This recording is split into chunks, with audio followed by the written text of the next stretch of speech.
Kasunod ng napaulat na patong-patong na kasong kinaharap ni Nery Naig, nagpahayag ng suporta ang ilan sa mga kasamahan nito sa industriya.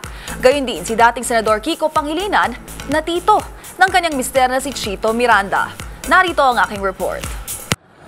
Maraming artista ang agad nagpahayag ng suporta para kay Nery Naig. Kasunod ito ng napaulat na pagkakakulong ng aktres at negosyante dahil sa kasong syndicated estafa at paglabag sa Securities Regulation Code. Sa comment section, ang inilabas na pahayag ng mister nitong si Chito Miranda, kabilang sa mga nag-iwan ng mensahe sina Ogie Alcacid, Candy Pangilinan, kayo din si Joros Gamboa na nagsabing malalagpasan din na nito ang kinakaharap na pagsubok, at Rita Avila na naniniwalang mabuting tao si Nery. Panalangin naman para sa aktres, gayon din sa pamilya nito ang ipinaabot ni Anthony Pangilinan, Yasmin Curdy at Ice Siguera.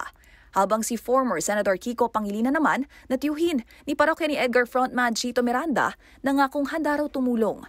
Giit ng dating senador, biktima lang din anya si Nery ng mga estapador at ang dapat habulin ng batas ay yung may-ari at nagpapatakbo ng kumpanya. Nakasaad din sa post nitong questionable niya ang legalidad ng warrant of arrest dahil wala raw natanggap na anumang notice si Nery tungkol sa kaso. Sa uli, umaasa si Pangilinan na madidismiss ang kaso o di kaya'y maibalik daw sa piskalya para sumailalim sa paunang investigasyon. Agad namang nagpaabot ng pasalamat si Chito Miranda at hiling nitong makalaya na si Nery. Handa naman daw humarap sa korte ang kanyang misis, pero paano raw nito dedepensahan ang kanyang sarili kung inaresto na ito sa kasong syndicated estafa na non-bailable? Si Nery Naig ay kasalukuyang nakakulong sa Pasay City Jail.